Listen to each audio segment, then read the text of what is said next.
The sun has gone down at Hangman's Hill, and the ghost at Misery Corner isn't walking tonight. So, welcome to the Weird Tales Radio Show, your weekly fix of ghost stories, urban myths, witchcraft, magic, and folklore. And now, here's your host, writer, award-winning journalist, best-selling author, and sometime werewolf hunter, Charles Christian. Hello and welcome to another episode of the Weird Tales Radio Show, the home of geek, folklore and paranormal entertainment, with me, Charles Christian. Not a lot to say this week as there's no time. We have an excellent interview coming up, which we'll be lucky if we can squeeze it all into the show. So I'll just get on with introducing our guest, Mark O'Connell. Mark teaches screenwriting at DePaul University in Chicago, and his writing credits include several episodes of the Star Trek, Next Generation and Deep Space Nine TV series. However, along with science fiction, he has also written the definitive biography of Alan Hynek, the scientist who helped put UFOs on the map, changing flying saucers from the realms of sci-fi to a topic worthy of serious study. Hynek also devised the original Close Encounters classification for UFO encounters. As ever, you'll find links to Mark's website, blog, TV shows, and his book on Hynek, which is called The Close Encounters Man, How One Man Made the World Believe in UFOs, on the urbanfantasist.com website. Incidentally, this interview was dogged with technical issues. We had to totally abandon the first recording session, and the second one saw us having to switch from a Skype link to a cell phone call. Strange. We were talking about UFOs and the US government's Project Blue Book.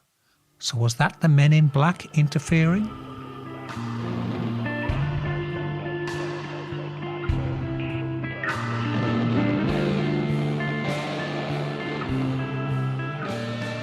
Let's start with you, because you are now teaching screenwriting at DePaul University in Chicago, and you have several screenwriting bonuses, merits on your CV, including writing episodes for Star Trek Next Generation and Star Trek Deep Space Nine. So how did you get into writing for those series, and what attracted you to screenwriting as opposed to short stories or anything like that?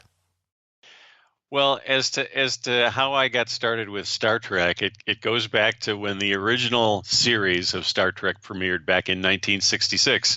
I was 6 years old at the time, and I absolutely loved the show.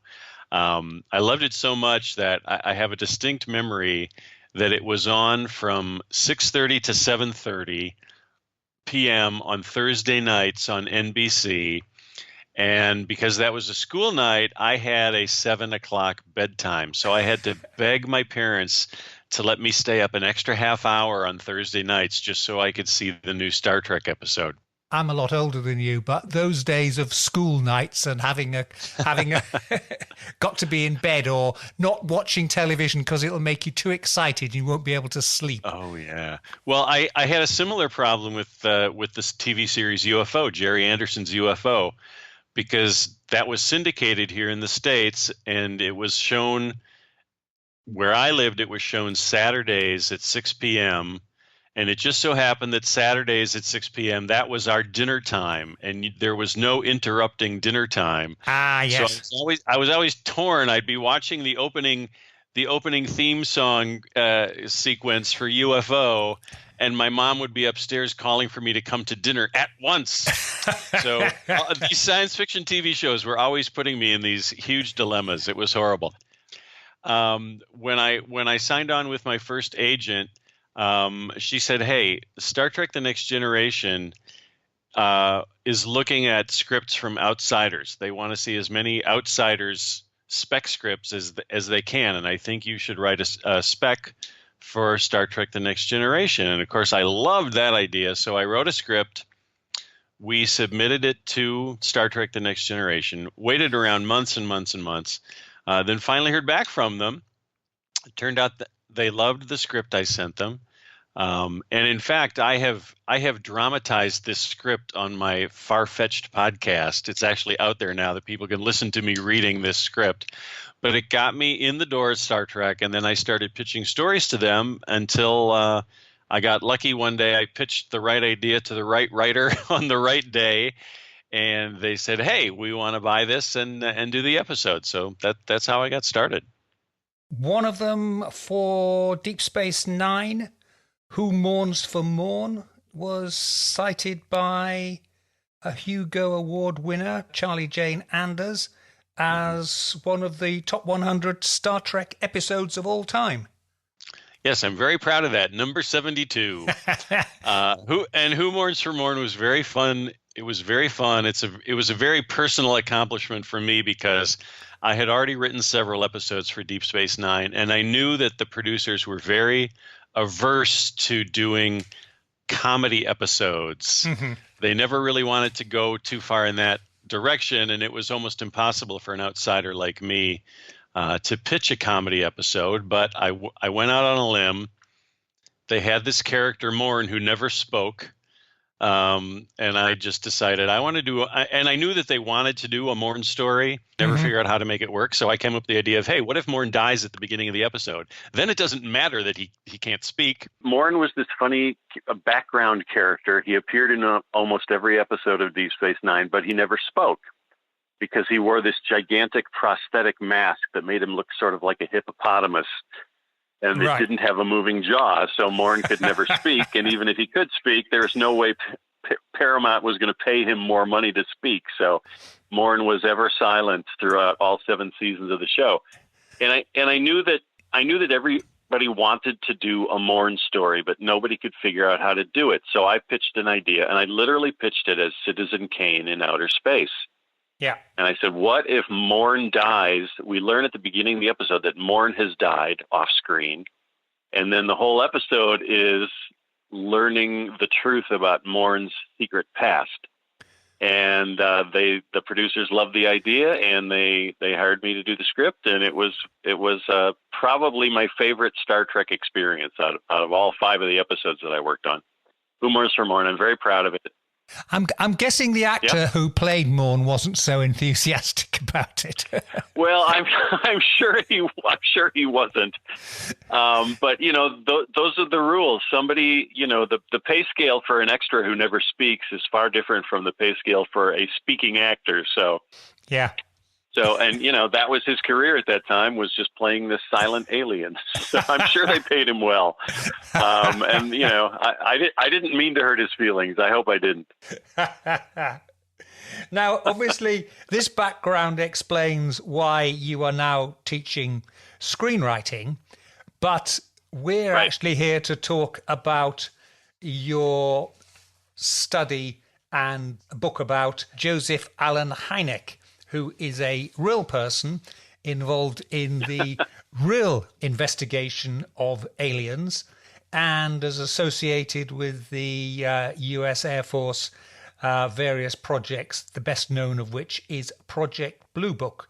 So introduce us to Joseph Allen Hynek, and why did you decide to jump from science fiction to science faction, if you like, and do a biog of this character? Well, it wasn't really a conscious decision. The opportunity to write the book literally fell into my lap. In fact, at the time, so this would have been about 8 or 9 years ago, probably, when the idea first started rattling around. I was working with Dr. Hynek's UFO Foundation in Chicago. I was writing a UFO blog called High Strangeness, and I would visit the Center for UFO Studies every couple of months just to root through their files and look for fun stories to write about. Mm-hmm. So, it was just sort of a fun side project, nothing serious about it at all. But one of the times I visited, the scientific director of the center, and again, this is a foundation that Dr. Hynek formed back in the 1970s when he was still alive, and it's still in existence in a much smaller form. Mm-hmm. But the scientific director of the center on one of these visits, he said, "Hey, Mark, I've been reading some of your blog. I enjoy your writing." He said, "We've been looking for someone to write the definitive account of Dr. Hynek's career." And he said, I wonder if you'd be interested in doing that. And that's how it happened. I didn't go out looking for this job. It found me. And I just said, absolutely, I would love to do that. That sounds like a dream project for me. I got in a little trouble with my agent. I was working with a literary agent at the time who was really, really wanted me to write a movie script. And every time I brought up the book, she would just say, "Mark, I don't want to hear about the book." Well, then, so we were at loggerheads on that for a while. She ended up having to retire early for health reasons. So all of a sudden I was sort of left to my own devices and thought, well, I guess I'm going to write the book now. So that's how it all happened.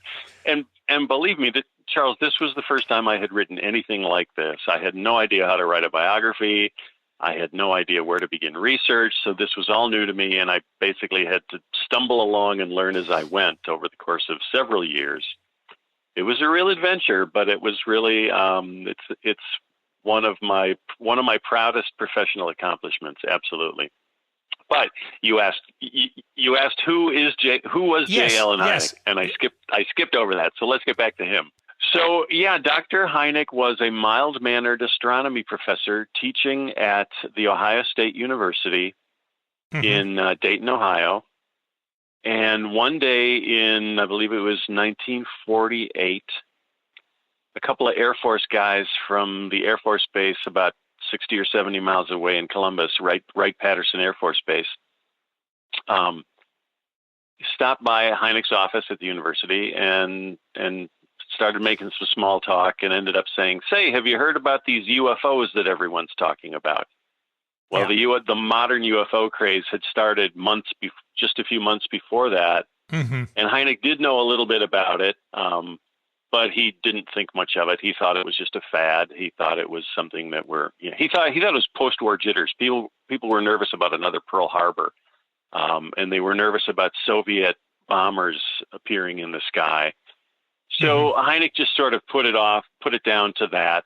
And but the Air Force guy said, well, we're studying these sightings. We keep getting reports sent to us, and we need a credible scientist who can look at these reports and let us know if what was actually seen was just a meteorological or an atmospheric phenomenon and not something from Mars or Venus. And Hynek thought, well, that sounds like easy money. I mean, that's really how simple the decision was for him at the time. He thought it would be very, very easy to write off all of these UFO sightings as just mistaken identifications of perfectly normal things.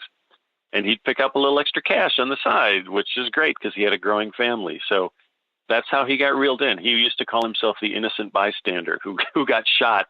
And he wasn't far from the truth. So he started, and at the time he was working on Project Sign. That was the Air Force's first UFO project. And so he went through a couple hundred of these UFO reports that had been submitted to Project Sign. And he did a pretty good job of debunking about 80% of the reports. He was able to identify, oh, this person was looking at Venus. Oh, this person was looking at a meteor shower. Yeah. And he thought that by explaining away 80% of them, he was doing a pretty good job. He was very proud of himself for that. Yeah. So he finished up that project for Project Sign and went back to teaching and just forgot about UFOs for a couple of years. Well, meanwhile, Project Sign morphed into Project Grudge, which then morphed into Project Blue Book. And the new people at Project Blue Book came back to Dr. Hynek at the university and said, hey, we could use your help again, because guess what? We keep on getting these reports. They haven't stopped. It hasn't been a fad. It keeps going, and we need your help again. And Hynek thought, that's interesting. That really caught his interest. So he started looking at the new reports that had come in since his first involvement, and he found that he was still able to identify about 80% of them as perfectly normal atmospheric and astronomical phenomena. But there were still 20% that could not be explained. And suddenly something clicked in Hynek's head, and he thought, well, here's a trend. this is interesting. He was very surprised that there was this consistent 20% year in and year out that couldn't be explained. And he thought, that's kind of a scientific mystery to me. I'd like to start looking into that. So he went into his work for Project Blue Book with a completely different mindset. Instead of just debunking as many cases as he could, he started just digging in deeper into these cases and really trying to find out what was going on, what was causing this pattern. And that was the beginning of Dr. Hynek's fame. A lot of people know that he famously changed his mind about UFOs. Well, that's how that process started. Yeah. It's when he came back to Blue Book and recognized this trend. Yeah. What was Project Grudge? Because that's a bit of a odd name for a... It is, isn't it? Yeah, Project Sign, yeah, we can understand that. Blue Book, yeah, or something like that. Grudge, that's got a definitely sort of a personal angle to it. Absolutely. It absolutely does. And there's kind of a reason for that. So Project Sign was only in existence for a limited time. I think it was maybe between 9 months and a year that Project Sign was active. And in their final report, it was called the Estimate of the Situation. The staff of Project Sign made a pretty strong case for an extraterrestrial hypothesis. They really wondered if these UFOs might in fact be alien spacecraft from either Mars or Venus. Yeah. And that's what they put in their final report. Well, that didn't go over too well with their bosses at the Pentagon, who said, you can't just say this stuff without giving us proof. So the Estimate of the Situation died a very quick death. Very few people ever read the document. It just disappeared completely. Yeah, sad. But then the problem the Air Force still faced was they kept getting UFO reports by the thousands, and they just didn't know what to do with them. So a new task force was formed, a new study group called Project Grudge. And as you say, it's a very revealing name. Project Grudge's mission was to make people stop seeing UFOs, to make people stop worrying about UFOs, to make people forget about the UFOs. That was their mission, and they turned out they did a very good job of it. A lot of people think that Hynek was involved in Project Grudge. He actually wasn't, but because this I think is kind of funny, he was very slow at turning in his final report for Project Sign. And by the time he submitted it, Project Sign didn't exist anymore. So his report went into the Project Grudge final report. So that's how Hynek's name got associated with Grudge. Yes. Yeah, he never actually worked for Grudge. Right. But then a while after Grudge folded, as I said, the cases kept coming in. The Air Force was still frustrated. And so then they created Project Sign, and that's the one we're also familiar with because it lasted, almost 20 years. Project Blue Book. And really Project Sign, Project Blue Book. And Blue Book really wrote the history of ufology in the United States. Yes, 1952 to 1969, I believe, yeah? Yeah, it was a long haul, and Hynek stayed with it. And really the interesting thing about Hynek, and this is one of the things that appealed to me in writing my book, was that even though all of these study groups, Project Sign, Grudge, and Blue Book, they all had these sort of a rotating cast of characters. The staffers and the project chiefs were switched in and out very, very often, which led to very inconsistent professional standards and practices among the UFO investigators, which, of course, was intentional. Yeah. It's kind of crazy. But Hynek remained the constant. He was involved in Project Sign. He came back for Blue Book, and he was with Blue Book for its entirety. So Hynek was the only constant throughout this period of, the late 50s into the 60s, and that gave him some real credibility. And a lot of people wonder, why did he put up with the Air Force for so long? How could he stand, working for the Air Force, knowing that the Air Force was covering everything up? Yes. And Hynek would always compare himself to Johannes Kepler, who developed his 3 laws of planetary motion back in, I believe, the 1600s. And Kepler was in a similar situation. He was hired by this astronomer, Tycho Brahe, and Brahe was an observer and kept meticulous records of planetary movement, but he didn't know what to do with them. But Kepler did, And even though Kepler and Brahe hated each other very, very much, Kepler stuck with it. He stayed in this unpleasant arrangement with Brahe because he knew that if he left, he'd never get access to that amazing data anymore.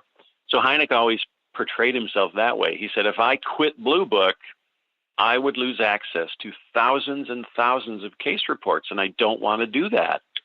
That makes sense. Yeah, he was willing to put up with a lot just to maintain his access to the intelligence.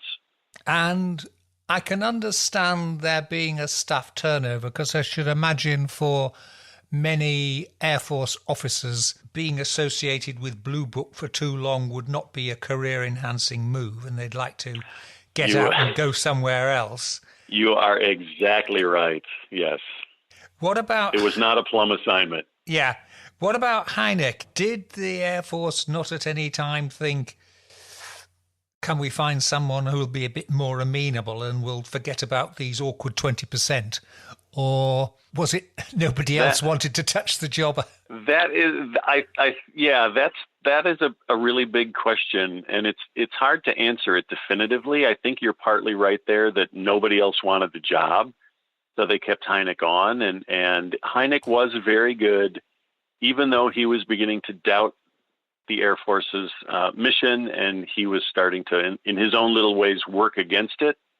I think the Air Force still considered him a trusted ally because he was so mild-mannered. He had this persona of someone who would just go along and get along, and I think the Air Force was very comfortable with that. Also, Hynek had established a track record as being a very faithful and loyal government employee. He signed on to a lot of government contracts while he was teaching, doing all sorts of astronomical studies for the Air Force and the Armed Forces.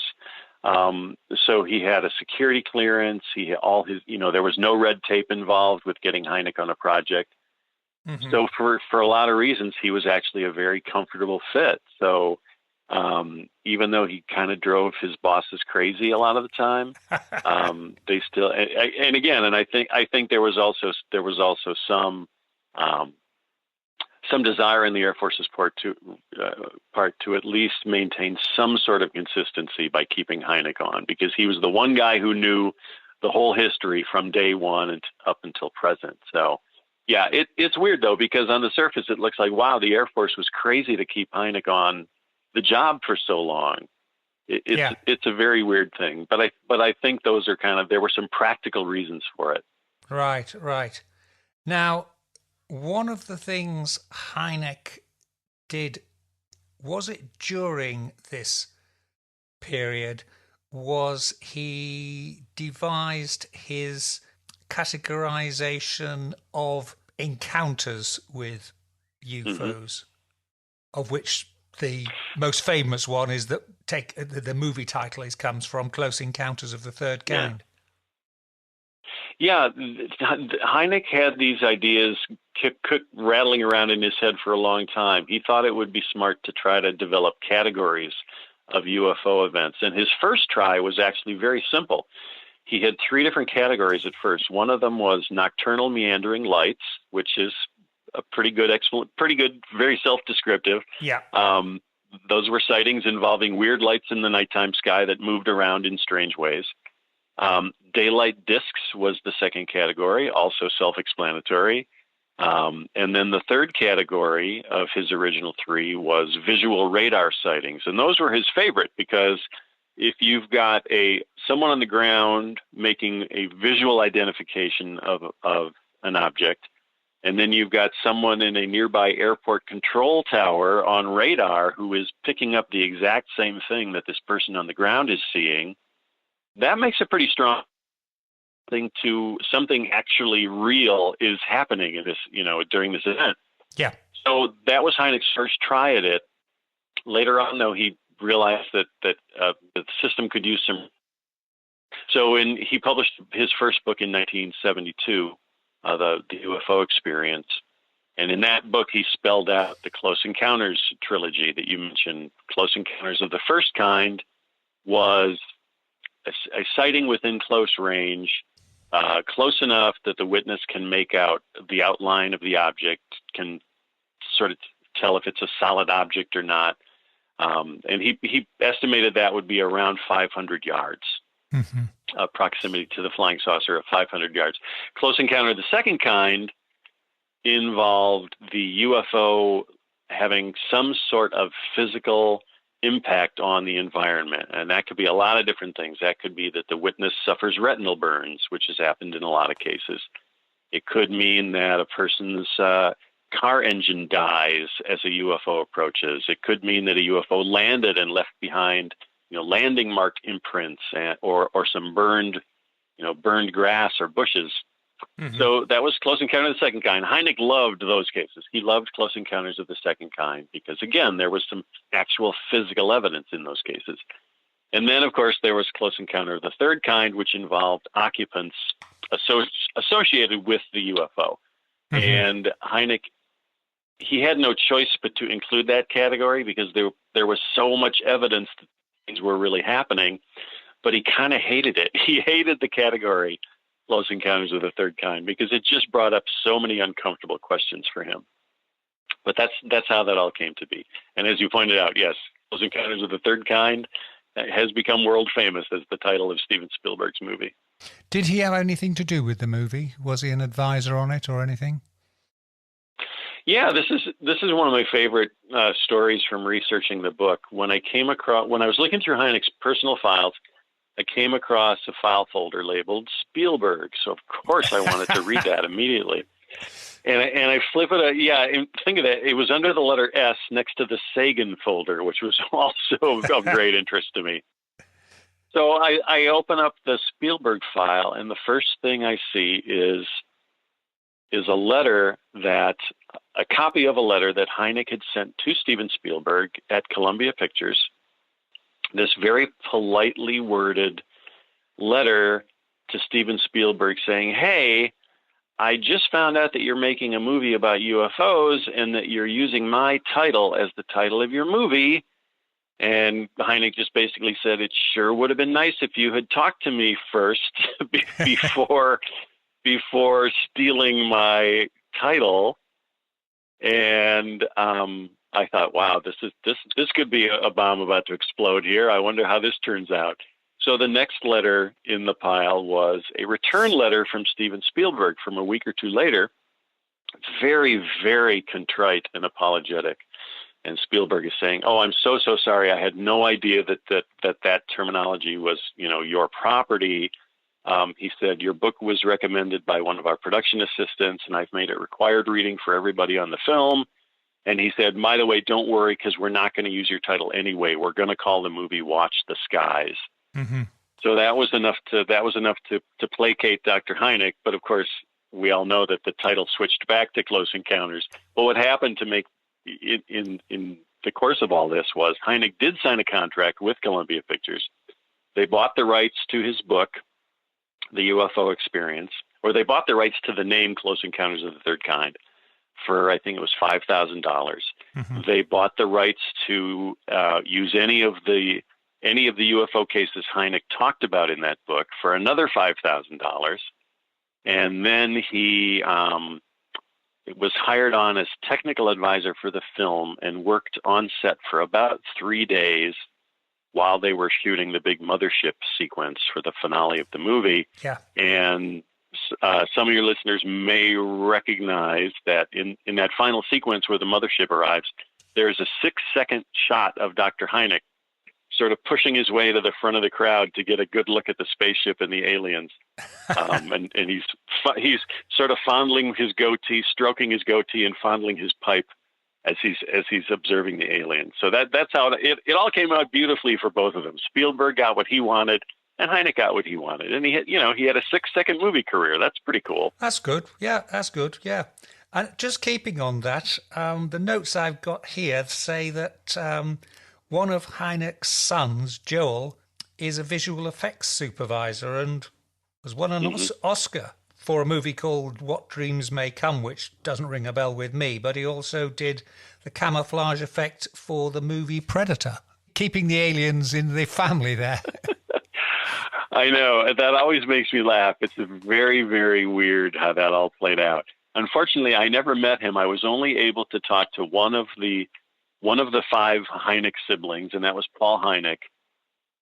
And I interviewed Paul for the book and just had a really great time with him because Paul was able to tell some really, really funny and heartwarming stories about their family life, which I really appreciated.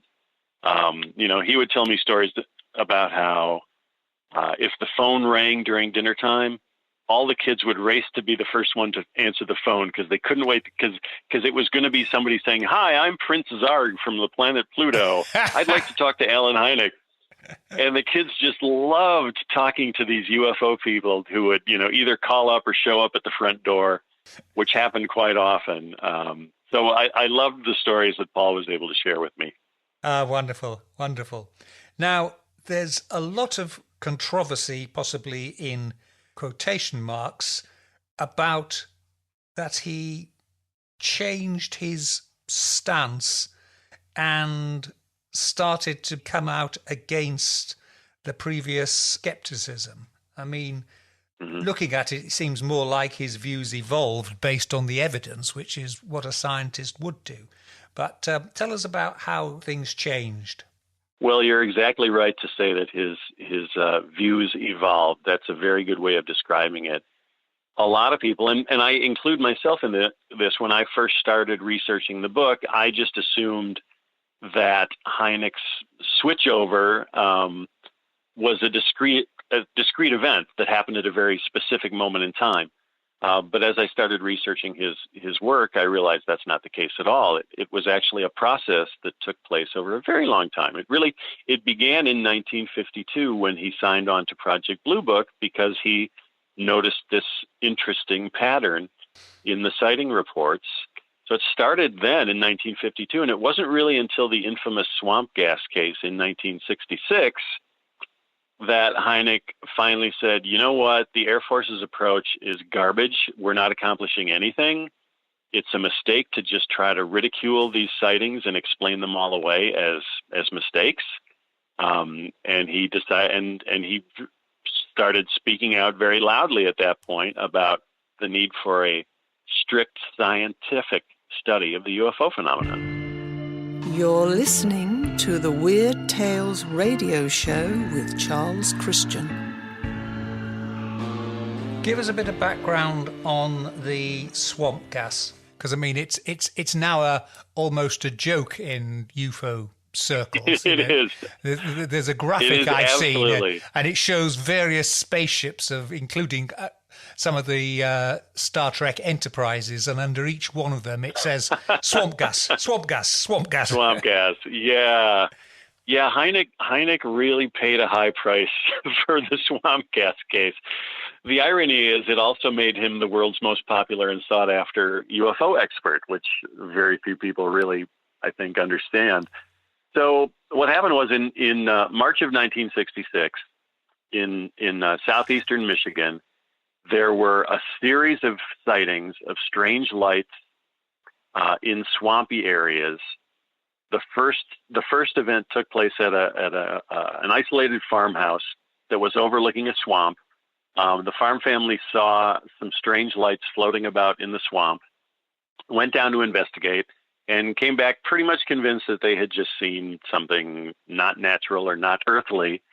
And then the very next night at a small private college, not far from the first sighting, a whole bunch of college students in their dorm, a women's dorm, saw something strikingly similar to what the farm family had seen. They saw some floating lights in the campus arboretum, which just happened to have some swampy areas in it. So these two cases back to back with so many witnesses. So first there was the farm family, then there were like almost 100 women in this dormitory who saw these lights, not to mention their dorm supervisor and the local civil defense agent who all came out to investigate. So with so many witnesses describing these strange floating lights, it became a national headline story. Mm-hmm. Project Blue Book tried to ignore it for a day or two, but found that they couldn't because everyone was calling up Project Blue Book offices and asking for an explanation. So they finally sent Hynek to Michigan to investigate. And here's where a lot of the misunderstanding lies. A lot of people have heard the story and have repeated the story that Hynek showed up in Michigan and held his press conference to explain away the sightings that very same day. Well, that's not the truth. Hynek arrived in Michigan on a Tuesday, and he held his press conference on Friday. So he had 3 days of solid investigation, talked with a whole lot of witnesses, talked with a whole lot of scientists at the University of Michigan, trying to figure out what might have happened in these two sightings. And after 3 days, Hynek's boss at Project Blue Book, Hector Quintanilla, had had enough. He said, "You're stalling. You need to have a press conference now, and you need to come up with a natural explanation, or else." So Hynek was really backed into a corner. He had to hold a press conference. It was a huge event when he held the press conference, and he hadn't actually come to any conclusions yet about the cases. He was still in investigation mode. He hadn't reached any conclusions, but he was forced to make a statement at a press conference. And he started out by saying, although I can't prove it in a court of law, it does seem that what these witnesses are describing may have been swamp gas. Mm-hmm. So it was a very qualified statement he made. And he admitted that it wouldn't hold up in a court of law. So he was being very honest. He was just being a scientist. He was saying, here's what the facts have told me, and they haven't told me much at all. Mm-hmm. But everybody was furious with Hynek. The UFO believers were furious because they were so sure that this was the case. This was the big one that was going to prove that UFOs are interstellar craft with evil aliens inside them. So they were upset with Hynek for saying swamp gas. The military was upset with Hynek because he wouldn't actually commit to that explanation. So he left enough doubt there that the Air Force still looked kind of foolish. So it was a very bad moment in Hynek's career. He called it the low point of his career. He was just dragged through the coals by the media, by politicians. The local politicians were so angry at Hynek and at the Air Force that they held a congressional hearing a couple of weeks after these sightings to call Hynek and his boss Quintanilla on the carpet and say, explain to us why you just called everyone in Michigan a kook. Basically was the argument, and everybody in Michigan was furious with him because they all felt that he had belittled them all. So it seemed like something that could end Hynek's career right then and there. But as I said, ironically, it became Hynek it made him the world's most recognized and most sought after UFO expert. So go figure. Yeah. And in the meantime, the case basically remains unsolved. Nobody has ever come up with a better explanation than swamp gas, but nothing's been proven either way. Mm-hmm. Mm-hmm. I mean, I suppose Hynek really, by this time, as is well known, he's getting it from both sides, because you've got the institutional skeptics in the Air Force on one side who want it all to be swamp gas or Venus, and you've got the UFO true believers on the other side who want it to be alien life. And he's caught as the true scientist, trying to be impartial and just base things on evidence. He's caught in the middle because he's not going to satisfy either of them. Yeah, it was a horrible position for Hynek to be in. But he stood his ground, which I have always respected. He never backed down. He never said, okay, have it your way. It was UFOs. He stuck to what he felt was true. Yeah. And like I said, he paid a huge price for it. In my research, I actually found that, and I couldn't include all of this in the book. I had to cut some of this for space, but in the 3 days that Hynek was investigating those sightings, those reports, he talked to at a minimum 6 different people who suggested to him that it might have been swamp gas. So it wasn't even Hynek's idea to say it was swamp gas.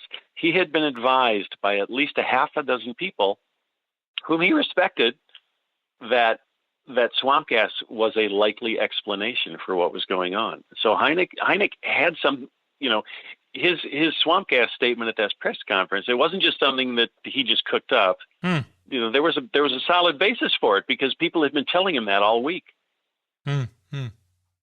What about the end of Project Blue Book? How did that come about? Well, it ended with a whimper, that's for sure. The upshot of the whole swamp gas situation was that these congressional hearings were held, and at the hearings, Hynek kind of stuck his neck out. He used the opportunity while addressing the United States Congress. He used the opportunity to say, we've been going about this the wrong way from day one. If we really want to understand what's going on here, we need to recruit a university or multiple universities and get some real scientists and some real researchers and some real scholars to look at the totality of the UFO phenomenon and come up with some real answers for us. He said that's the only way that we're ever going to make any progress. And to their credit, the congressmen all agreed and said, okay, let's do that. Let's recruit a university to do like the ultimate study of the UFO phenomenon and finally come up with some scientific answers. And then it got real interesting because no university wanted to do the study. Nobody wanted to be associated with it.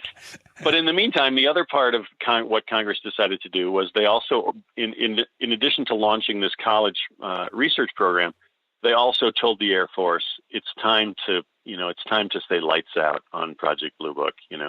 Let's just all agree that it has not fulfilled its mission, and let's just quietly shut off the lights and hope everyone forgets about it. So Blue Book really, really died with a whimper.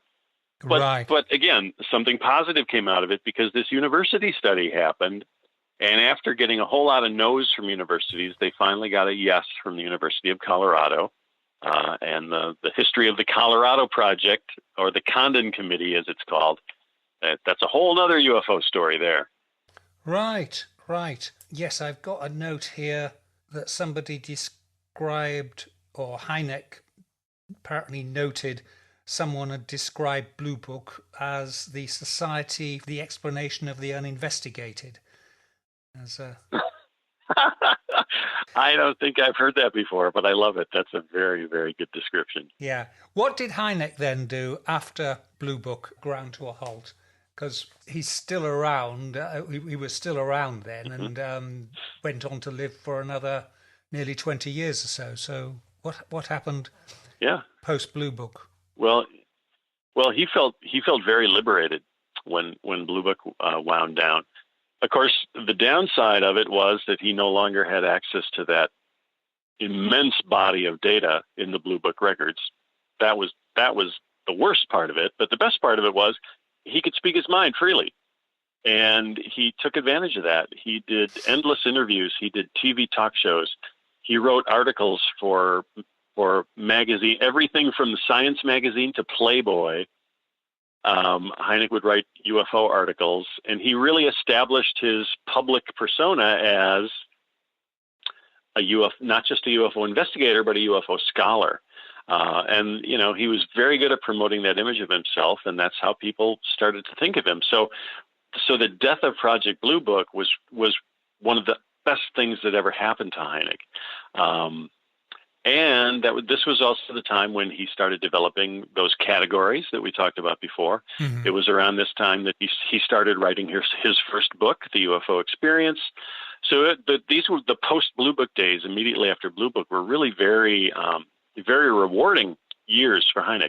It's also the time that he created what he and his friend Jacques Vallée called the Invisible College. They knew, even though very few scientists wanted to speak publicly about it, Dr. Hynek was aware that there were a number of scientists around the world who were interested in the UFO problem and agreed with Hynek that it deserved serious scientific research. They just didn't want to go public with this, so they became the Invisible College. They would get together at conferences and seminars, or when somebody just happened to be passing through Chicago, they'd stop by Hynek's house and spend a couple hours with him. And so bit by bit, in secret, this group of scientists started to conduct their own analysis of the UFO phenomenon. So that was Hynek's ultimate goal all along. So he was thrilled to have this going. Mm-hmm. And is that where he founded the Center for UFO Studies, CUFOS? Yes, that took place in 1973. It was right after two very, very high-profile UFO cases in the U.S. The first was the Pascagoula, Mississippi abduction case, which is my personal favorite UFO story of all. It concerned these two men who were fishing on a pier in Mississippi, and they were abducted by creatures in a UFO, and they were subjected to tests and dropped back off at the pier where they were fishing, and it had a traumatic effect on both of these gentlemen. One of them is still alive, and he has never ever changed his story or retracted his story in any way. That case became immensely popular. It was in the media for days and days and weeks. Shortly after that abduction event, there was another case in Ohio called the Coin Copter case. It concerned a military crew on a helicopter flying through the skies of Ohio, and they have a near midair collision with a UFO. The captain of the helicopter goes into a very dangerous dive with the helicopter to try to avoid an impact. And the next thing he knows, this UFO has somehow caught the helicopter in what we would call on Star Trek a tractor beam, Mm-hmm. and they've lifted the helicopter out of danger, lift it back up to an altitude at which it will be safe for it to fly, and then the UFO zips away after saving this helicopter crew. So those two cases happened back to back in October of 1973. And that was when Hynek announced the formation of the Center for UFO Studies. And CUFOS was everything that Blue Book should have been, but wasn't.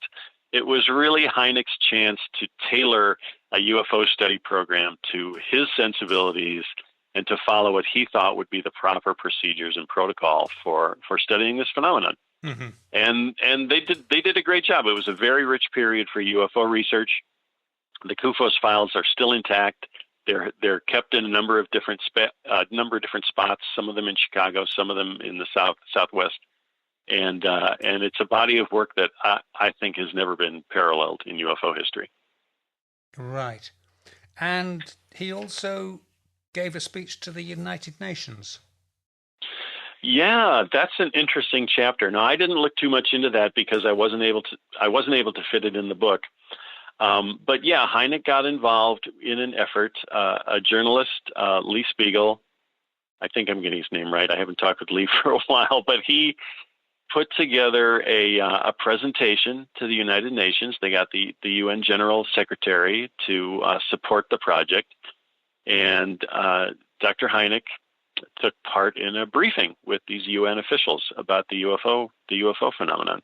I don't know that a whole lot ever resulted from that presentation, but it definitely put the topic of UFOs on the world stage for the first time ever. What about in later years? That was 1978. He spoke to the United Nations. He died in 1986. Mm-hmm. What did he do in his later years? Well, he retired from teaching astronomy at Northwestern University, and he and his wife Mimi moved to Arizona. And Hynek had a dream of establishing a UFO research center in Arizona. He was put in contact with a mysterious reclusive millionaire who offered to put up the money to build this research center in Arizona. It was a very exciting time. Well, for various reasons, I go into it in my book, it became a very long, tangled, complicated story, but the funding never came through, so the research center never happened. So Hynek had to be content with just doing his own personal research in his own home. So, in some ways his status was very much diminished. His time on the world stage had passed. And then he developed cancer. And so the last year or so of his life was really pretty quiet. He didn't do a whole lot, But there was one highlight, and that is that in, I believe it was 1985, it was about a year before Hynek passed on, he did an interview for Omni magazine, which was at the time one of the preeminent science magazines. It was an interesting magazine. It bridged the gap between science and science fiction. I remember it. I used to. Oh, you know the magazine? Yep. It's published by Playboy, wasn't it? It was a great magazine. Yeah. Yes, it was. I believe that's right. So Hynek did an interview with one of the editors of Omni magazine, and it's a very, very long interview. And they talked about everything under the sun. They talked about the highlights and the low points of Hynek's career. They talked about his spiritual beliefs. They talked about just everything you can imagine. They talked about, whether Hynek felt that he had succeeded in his UFO work or not. And, he had reached a point in his life where, he had a lot of time to reflect on his accomplishments and his disappointments, and he had a pretty realistic view of things. He felt, according to his son Paul, he felt pretty proud of the fact that even though he had tackled a huge problem and he hadn't quite solved it, but he had made progress, and he had increased awareness of the UFO phenomenon. And he had, as the subtitle of my book says, one man made the world believe in UFOs. Hynek really popularized the concept of the UFO throughout his entire career, from the 40s into the 50s, 60s, and 70s. Hynek made it okay to talk about UFOs in polite company. People didn't have to sort of whisper to each other in the background anymore. They could actually bring it up at dinner parties. Hey, what do you think about UFOs? I just read this article in Science magazine by this guy, J. Allen Hynek. He really opened the door for open conversation about UFOs. And he had this one quote that's always been one of my favorites. He liked to say, "Ridicule is not part of the scientific method, and the American public should not be taught that it is."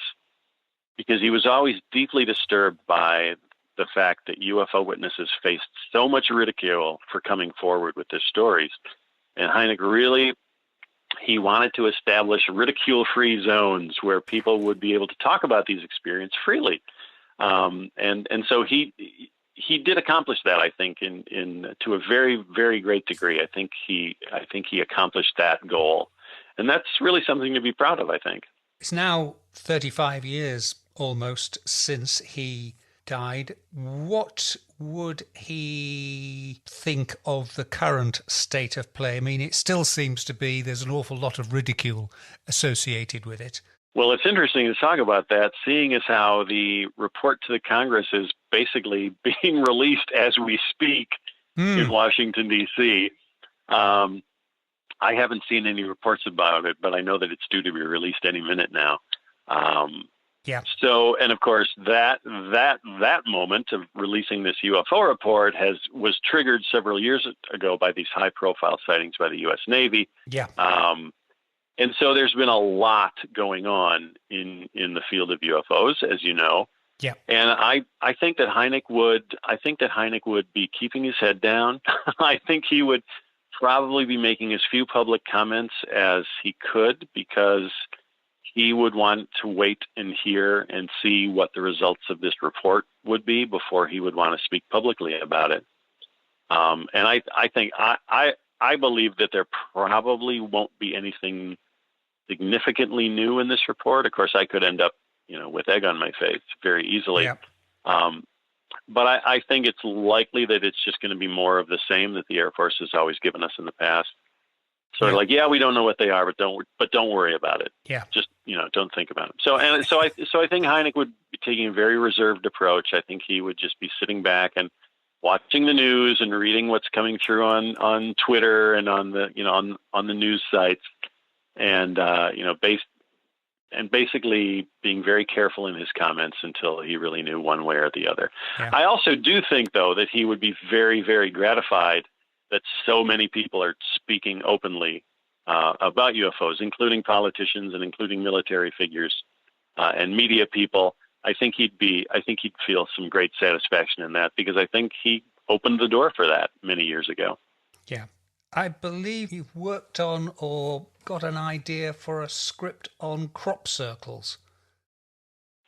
Yeah, I think I mentioned it last time we talked. Yes. Yeah, a while back. Well, quite a while back. The script is pretty old now. No, I read the story of Doug and Dave, the two hooligans who convinced the world that they were creating crop circles all over southern England. Yep. I don't know if those names ring a bell with you. Mm-hmm. Doug Bauer and Dave Chorley, and they became worldwide celebrities until it came out that they were actually lying about the whole thing, that they hadn't made the crop circles, or they hadn't made all of them.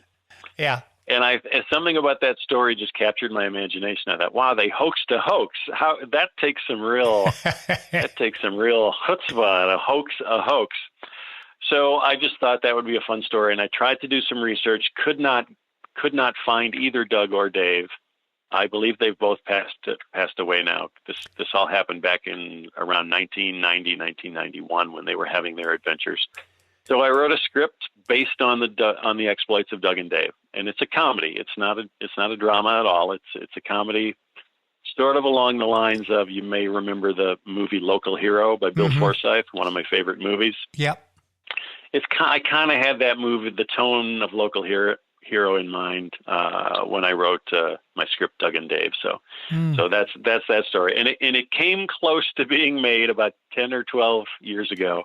At Disney, the actor Bill Paxton wanted to direct it. And at the time, his dream casting for Doug and Dave would have been, drumroll, Connery and Caine. He wanted to reunite Sean Connery and Michael Caine after A Man Who Would Be King and get them together for one more movie. So might be more something Simon Pegg would go for these days. You know what? That felt Edgar Wright, who has directed three of Pegg's and Frost's Carmelo trilogy. Yeah. I've always thought he would be a wonderful, wonderful director for my script for Doug and Dave. So somehow, if you can get word to Edgar Wright, please do me a favor and mention my name to him. I will do. Well, Mark, it's been great talking to you, and I'm glad after endless technical difficulties, definitely nothing to do with the military plugging into us. Oh no, that has been great. Thank you very much. It's been a lot of fun. Black Shuck, the demon dog of East Anglia, is baying at the moon, which means it's time for us to go. You've been listening to the Weird Tales radio show with Charles Christian, your weekly fix of ghost stories, urban myths, witchcraft, folklore, and the paranormal. You can keep in touch with us online at www.urbanfantasist.com, by email to urbanfantasist@icloud.com, and on Twitter @urbanfantasist. Join us again next week for another edition of the Weird Tales radio show. Goodbye.